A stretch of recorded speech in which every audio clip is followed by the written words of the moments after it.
नमस्कार प्यारे बंधु हो, कैसे हैं आप सभी लोग। तो आज से हम शुरू कर रहे हैं यूपी टेट का मनोवैज्ञानिक का पूर्ण सिलेबस। पूर्ण सिलेबस का मतलब है कंप्लीट, जितना भी आता है। आपको मैं बता दूं कि यहाँ जो यूपी टेट जो होता है उसमें जो मनोवैज्ञानिक का सिलेबस आता है वो डिपेंड करता है किसके सिलेबस पर, डीएलएड के पर। तो ये जितने भी प्रश्न लिए गए हैं सब डीएलएड के सिलेबस से लिए गए हैं और हर एक तरह के जो टेस्ट हैं जो क्रिएट किए जा रहे हैं उसमें टॉपिक वाइज हम पढ़ाएंगे और निश्चित क्रम में पढ़ाएंगे और अंत तक पढ़ाएंगे। तो हर वीडियो को आप देखते जाएगा। बाकी यदि आपको नोट्स की ज़रूरत है तो आपको नोट्स को अलग से बनाने की ज़रूरत नहीं पड़ेगी। अगर आपने ये कर लिया तो समझ लो ये नोट्स का भी बाप है भाई। ये समझ लो तैयार जो किया मटेरियल यूनिक है, आपको ये कहीं नहीं मिलेगा, गारंटी से बता रहा हूँ। ये मिलेगा सिर्फ आपको डीएलएड के सिलेबस में और वहाँ से ये बनाना बहुत कठिन कार्य है। मैं आपके लिए तैयार करके लाया हूँ। वीडियो को अंत तक जरूर देखिएगा। अगर आप पहली बार चैनल पर आए हैं तो मैं गारंटेड बता रहा हूँ इस वीडियो को देखने बाद आप चैनल को सब्सक्राइब करेंगे और वीडियो को लाइक करेंगे, ऐसी मेरी अपेक्षा है आपसे। बाकी आपकी अपनी मर्जी होती है। तो चलिए शुरू करते बिना देरी किए। सबसे पहला क्वेश्चन हमारा क्या कह रहा है, पहले तो मैं आपको बता दूं चैप्टर 1 चल रहा है। 1 में बाल विकास का अर्थ एवं परिभाषाएं हम पढ़ रहे हैं। तो इसमें से कौन से क्वेश्चन बन सकते हैं, मैं हर वीडियो में 30 क्वेश्चन करवाऊंगा और ये 30 क्वेश्चन पूरे सिलेबस में से, डीएलएड का सिलेबस पूरा जो है वहाँ से करवाना है। इसी तरह की जो वीडियो हैं इनके लिए आप सब्सक्रिप्शन लेते हैं, ढेर सारे पैसे खर्च करते हैं और ये फ्री में पढ़ाया जा रहा है। चलिए शुरू करते हैं। पहला प्रश्न हमारा क्या कह रहा है, मनोविज्ञान की वह शाखा जिसके अंतर्गत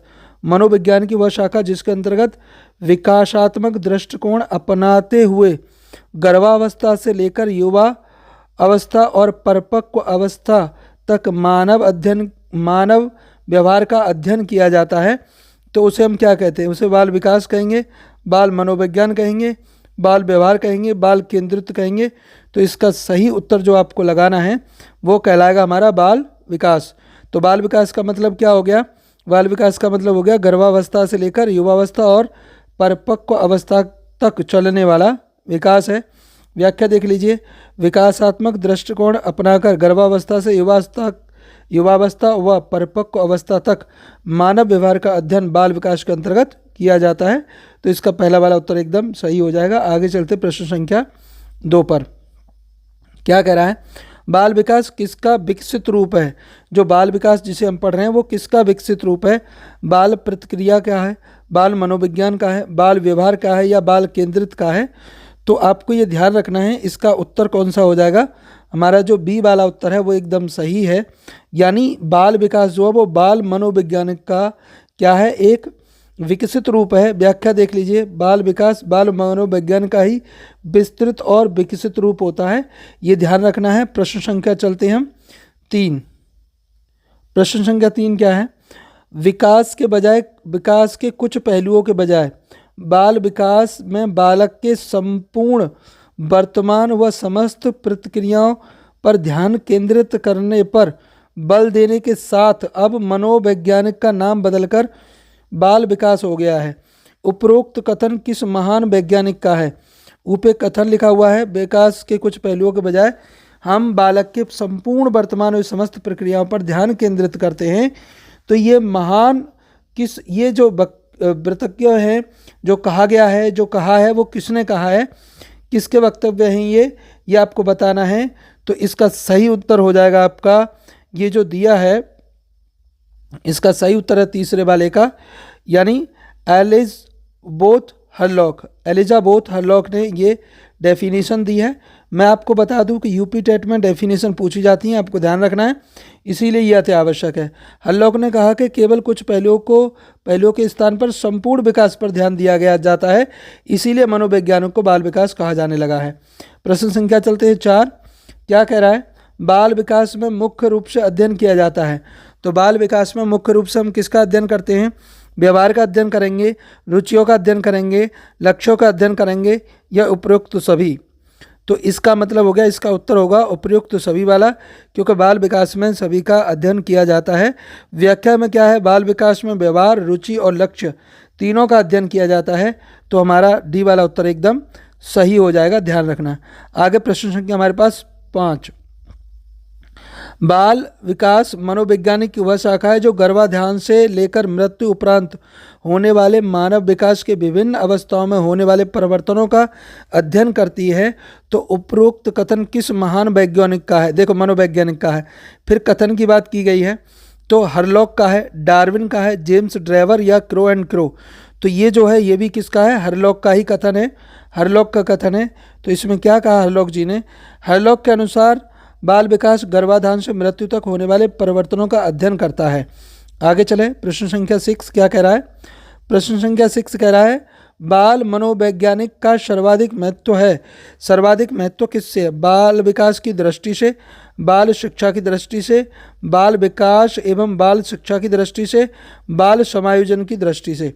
तो छठे का जो उत्तर सही होने वाला है, अब इसमें सी वाला उत्तर सही हो जाएगा, क्योंकि बाल मनोवैज्ञानिक में बाल विकास और बाल शिक्षा दोनों की दृष्टि से बहुत ही महत्वपूर्ण स्थान है। व्याख्या में यही लिखा है सेम। प्रश्न संख्या चलते हैं हम 7। 7 क्या कह रहा है? बाल मनोवैज्ञानिक की वह शाखा है जिसमें जन्म से परिपक्व अवस्था तक विकासशील मानव का अध्ययन किया जाता है। किसका अध्ययन किया जाता है? विकासशील मानव का अध्ययन किया जाता है। अगर विकासशील आ जाए तो ध्यान रखना है आपको, उपरोक्त कथन किस महान वैज्ञानिक का है? मनोवैज्ञानिक का। हरलॉक का है, डार्विन का है, जेम्स ड्रेवर या क्रो एंड क्रो। तो इसका सही उत्तर होगा आपका जेम्स ड्रेवर। जेम्स ड्रेवर ने कहा था कि विकासशील मानव का अध्ययन किया जाता है। तो व्याख्या में क्या लिखा है? ड्रेवर ने बाल मनोवैज्ञानिक को जन्म से परिपक्वता तक विकासशील मानव के अध्ययन के रूप में परिभाषित किया है। प्रश्न संख्या चलती हम 8। बाल विकास व्यवहारों का वह विज्ञान है जो बालक के व्यवहार का अध्ययन गर्भावस्था से मृत्यु पर्यंत तक करता है। उपरोक्त कथन किस महान मनोवैज्ञानिक का है? तो शुरुआत में डेफिनेशंस ज़्यादा होती हैं, इसीलिए उनको लिया गया है, समाहित किया गया है और पेपर में पूछी भी जाती हैं। तो ये किसका है? ये वाला जो है आपके महान वैज्ञानिक जो दोबारा से आपके सामने आ रहे हैं, यानी हरलॉक जी का है। तो हरलॉक ने क्या बताया था? हरलॉक ने बताया था कि हरलॉक ने बाल विकास के व्यवहारों का वैज्ञान कहा। बाल विकास को व्यवहारों का वैज्ञानिक, बाल विकास को व्यवहारों का वैज्ञानिक किसने कहा है? हरलॉक ने कहा है। ये ध्यान रखना है। प्रश्न संख्या 9। बाल विकास के अध्ययन की शुरुआत किस अवस्था में होती है? बाल विकास के अध्ययन की शुरुआत गर्भावस्था से होगी, गर्भावस्था से पूर्व से होगी, बालावस्था से होगी या किशोरावस्था से होगी? तो इसका सही उत्तर आपको बताना है। तो 9वें का जो उत्तर हो जाएगा वो हमारा सबसे ए वाला जो है वो उत्तर सही है, यानी गर्भावस्था से जो है बाल विकास की शुरुआत हो जाती है। ये ध्यान रखना है। प्रश्न संख्या आपके पास 10 है ना। बाल मनोविज्ञान वह वैज्ञानिक अध्ययन है जो व्यक्ति के विकास का अध्ययन गर्भकाल से प्रारंभ से किशोरावस्था की प्रारंभिक अवस्था तक करता है। यानी मृत्यु उपरांत इन्होंने बात नहीं कही, इन्होंने कहाँ तक कहा? केवल किशोरावस्था तक कहा। तो इसमें सही आपका उत्तर कौन सा हो जाएगा? हरलॉक, डार्विन, जेम्स ड्रेवर या क्रो एंड क्रो। तो ये जो डेफिनेशन है वो आपकी किसकी है? ड्रेवर की है। तो ड्रेवर के अनुसार बाल मनोविज्ञान गर्भा काल से लेकर किशोरा अवस्था के प्रारंभ तक चलता है। यह प्रश्न का उत्तर सही हो जाएगा। प्रश्न संख्या 11। बाल मनोवैज्ञानिक सभी को एक नई दिशा में संकेत करता है यदि उसे उचित रूप से समझा जा सके तथा उसका उचित समय पर उचित ढंग से विकास हो सके तो हर बच्चा एक सफल व्यक्ति बन सकता है। उपरोक्त कथन किस महान मनोवैज्ञानिक का है? हरलॉक का है, थॉमसन का है, James Drever, crow and crow. तो ये वाला उत्तर इसका क्या हो जाएगा? थॉमसन। किसका है? थॉमसन का है। थॉमसन के अनुसार क्या है? थॉमसन के अनुसार उचित समय व ढंग से विकास होने पर प्रत्येक बच्चा एक सफल व्यक्ति बन सकता है। ये किसने कहा था? थॉमसन ने कहा था। ध्यान रखना है। प्रश्न संख्या हमारे पास कौन सा है? 12 है। बाल विकास में विकास का आशय क्या है? अब देखो बाल विकास में विकास का आशय क्या है वो आपको समझना है। एकदम डीपली पढ़ाएंगे, मज़ेदार क्वेश्चन है, ध्यान रखना है। आपको चैनल सब्सक्राइब कर लेना चाहिए, मेरी राय है तो ये है। अब 2-4 वीडियो देखिए, चैनल सब्सक्रिप्शन में कुछ नहीं जाता है, मैं गारंटेड बता रहा हूँ। आपको इसके अलावा और कहीं जाने की ज़रूरत नहीं पड़ेगी। आपका यूपी टेट हो, सी टेट हो, सारे टेट हो, इसमें सब टेट का टेट ये निकाल देंगे हम, टेंशन मत लो। तो इसमें अब कौन सा होगा? जैविक संरचना में परिवर्तन, मनोवैज्ञानिक प्रक्रिया में परिवर्तन, उपरोक्त दोनों हैं या इनमें से कोई नहीं है? तो सी वाला उत्तर इसका एकदम सही हो जाएगा, यानी उपरोक्त दोनों हैं। उपरोक्त दोनों इसका उत्तर एकदम सही होगा। प्रश्न संख्या चलते हैं हम 13। 13 में क्या करा है, भिन्न भिन्न विकास अवस्थाओं में प्राणी के व्यवहार में होने वाले परिवर्तनों की गति व मात्रा पाई जाती है तो समान रहती है, परिवर्तित होती है, निर्भर नहीं करती। उपरोक्त में से कोई भी सही नहीं है। तो समझ जाइए इसमें कि जब प्राणी के अलग अलग स्तर आएंगे तो उसमें जो परिवर्तनों की गति व मात्रा होगी वो भी कैसी होगी, परिवर्तित होती रहेगी। तो बी वाला उत्तर इसका एकदम सही है, ध्यान रखना है। प्रश्न संख्या चलते हैं 14। विभिन्न विकास अवस्था में होने वाले परिवर्तनों किसके सूचक होते हैं? विभिन्न विकास अवस्था में होने वाले परिवर्तन किसके सूचक होते हैं?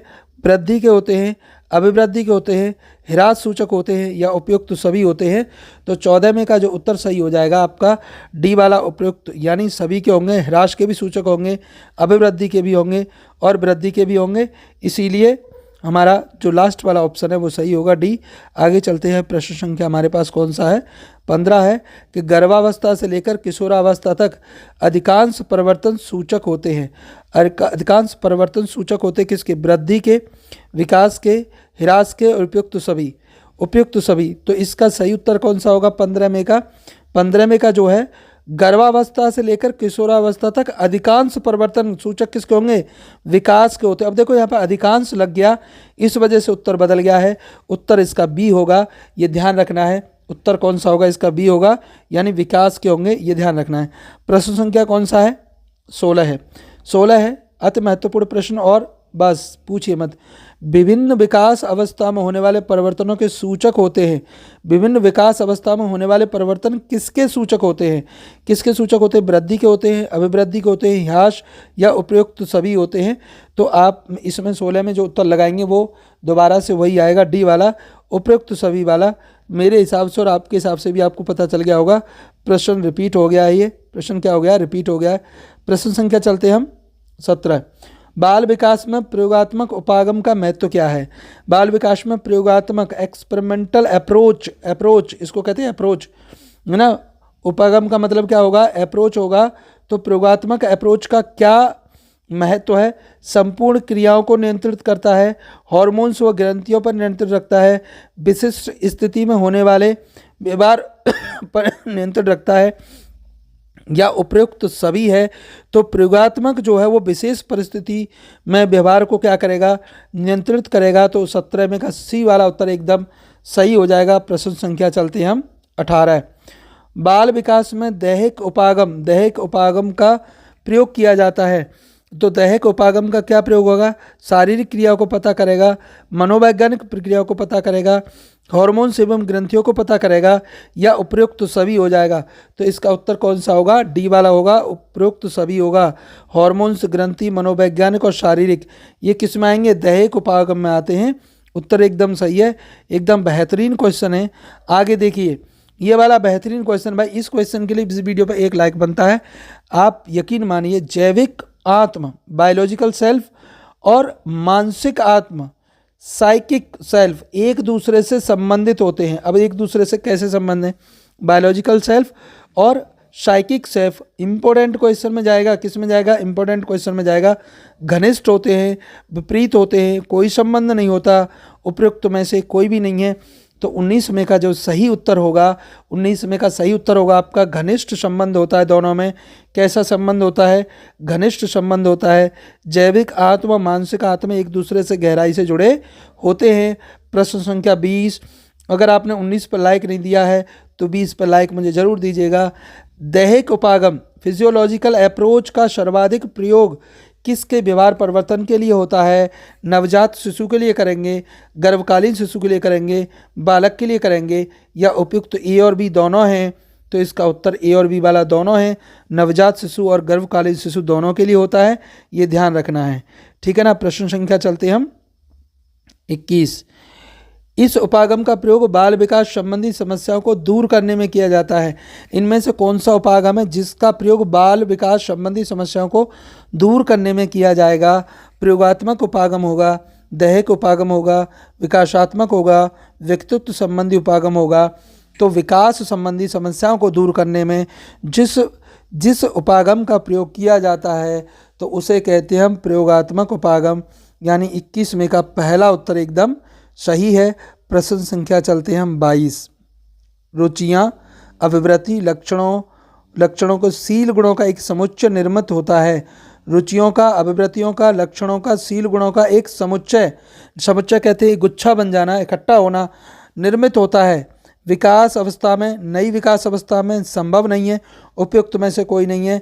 तो ध्यान रखना है जो समुच्चय होता है वो हमेशा नई विकास अवस्था में पैदा होता है। तो बी वाला इसका उत्तर एकदम सही होगा। ध्यान रखना है। प्रश्न संख्या 23, व्यक्तित्व के शील गुणों के आधार पर व्यक्ति के भविष्य के संबंध में भविष्यवाणी की जा सकती है। ये शील गुण हैं। तो कौन कौन से शील गुण हैं? अभिवृत्तियां हैं, आदतें हैं, समायोजन है, उपयुक्त सभी हैं। अभिवृत्ति, आदत, समायोजन, उपयुक्त सभी। तो उत्तर इसका डी वाला एकदम सही हो जाएगा। आगे चलते हैं। प्रश्न संख्या हमारे पास कौन सा है? 24, इस उपागम से बाल विकास विषय की समस्याओं को समझाने में सहायता मिलती है। तो किस उपागम से, कौन सी अप्रोच से बाल विकास के विषय को समझाने में सफलता मिलेगी, सहायता मिलेगी? व्यक्तित्व संबंधी विकासात्मक उपागम, प्रयोगात्मक उपागम, उपयुक्त में से कोई नहीं। तो 24वें का जो उत्तर है वो आपका सबसे पहला होगा। व्यक्तित्व संबंधी, व्यक्तित्व यानी पर्सनैलिटी संबंधी जो होता है उससे हमें सहायता मिलेगी, ये उपागम उचित होगा। ध्यान रखना है। प्रश्न संख्या हमारे पास आ गया 25, बाल विकास शाखा है सामाजिक विज्ञान की, समाजशास्त्र की, मनोवैज्ञानिक की या भ्रूण वैज्ञानिक की? कौन सा उत्तर सही होगा इसका? आपको भी दिख रहा है कि सी वाला उत्तर एकदम सही है। इतना प्रैक्टिस करने के बाद ये तो बता ही सकते हैं। प्रश्न संख्या 26, बाल विकास विधायक विनायमक विज्ञान है, विधायक और नियामक विज्ञान है। 1 लाइक बनता है इस क्वेश्चन के लिए। बाल विकास विधायक और नियामक विज्ञान है। यहाँ पर विधायक और नियामक का क्या तात्पर्य होता है? आदर्श और नियंत्रित करना होता है, लक्ष्य और निर्देशित करना होता है। उपरोक्त दोनों हैं या इनमें से कोई नहीं है? तो ये वाला ऑप्शन गलत होगा। उपरोक्त दोनों हैं। विधायक का अर्थ होता है आदर्श या लक्ष्य को निर्धारित करना, जबकि नियामक का अर्थ होता है विकास को नियंत्रित या निर्देशित करना। तो ये वाली इसकी व्याख्या है। दोनों देख लीजिए। हमारा जो उत्तर है वो एकदम सही है कि उपरोक्त दोनों होंगे। प्रश्न संख्या चलते हैं 27, बाल विकास के अंतर्गत अध्ययन किया जाता है। बाल विकास के अंतर्गत हम किसका अध्ययन करते हैं? संज्ञानात्मक अध्ययन करते हैं, संवेगात्मक अध्ययन करते हैं, क्रियात्मक करेंगे या उपरोक्त सभी करेंगे? तो इसका कौन सा उत्तर सही हो जाएगा? बाल विकास में संज्ञानात्मक, संवेगात्मक और क्रियात्मक तीनों पहलुओं का अध्ययन किया जाता है। तीनों पहलुओं का अध्ययन करेंगे तो उपरोक्त सही है। डी वाला उत्तर एकदम सही होगा। प्रश्न संख्या 28, निम्न विषयों में से बालक के व्यवहार को मनोवैज्ञानिक आदान प्रदान करता है। 2 बार बालक एक बालक काट देते हैं, ठीक है, नहीं काटने का मतलब वो नहीं है। निम्न में से बालक के व्यवहार को वैज्ञानिक आधार प्रदान करता है। वैज्ञानिक आधार कौन देगा? बाल विकास देगा, बाल मनोवैज्ञानिक देगा, उपरोक्त दोनों देंगे, उनमें से कोई नहीं है। तो उपरोक्त दोनों वाला हो जाएगा। ध्यान रखना है जहाँ उपरोक्त दोनों हैं तो दोनों को अर्थ समझा जाएगा, यानी दोनों उत्तर उसके सही होंगे। तो 28 का सी वाला एकदम सही करेक्ट आंसर लगाया आपने। आगे चलते हैं मेरे प्रिय मित्रों। प्रश्न संख्या आ गया हमारे पास 29, बाल विकास का प्रभाव पड़ता है वंशानुक्रम पर, वातावरण पर, परिपक्वता पर, सभी पर। तो बाल विकास पर जो प्रभाव पड़ेगा वो वंशानुक्रम का पड़ेगा, वातावरण का पड़ेगा, परिपक्वता का पड़ेगा, सभी का पड़ेगा। डी वाला मित्रों एकदम उत्तर जो है वो सही है। प्रश्न संख्या 30, बाल विकास के अंतर्गत समायोजन का अर्थ होता है सामाजिक अंतःक्रियाएं, अपनी ज़रूरतों के लिए समाज का उपयोग। देखो ये गलत है ना? मिलजुल कर रहना, समाज से विलोपन, समाज से हट जाना, मिलजुल कर रहना, और इन दोनों में से जो उचित आंसर है वो ये वाला सही होगा, सामाजिक अंतःक्रिया वाला। तो 30 का पहला वाला उत्तर एकदम सही है। इस तरह से हमने आपके 30 क्वेश्चन आज करा दिए हैं। अगले 30 क्वेश्चन कल लेके आएंगे। वीडियो आपको कैसी लगी कमेंट सेक्शन में ज़रूर बताएगा, और चैनल को सब्सक्राइब, वीडियो को लाइक और शेयर ज़रूर करें, अपने दोस्तों तक पहुँचाएँ कि भैया साइकोलॉजी जैसा सब्जेक्ट आपको फ्री में पढ़ाया जा रहा है, बिना पैसों के पढ़ाया जा रहा है। तो जल्दी से सबसे पहले सब्सक्राइब कर लें और शेयर कर दें वीडियो को। धन्यवाद, नमस्कार।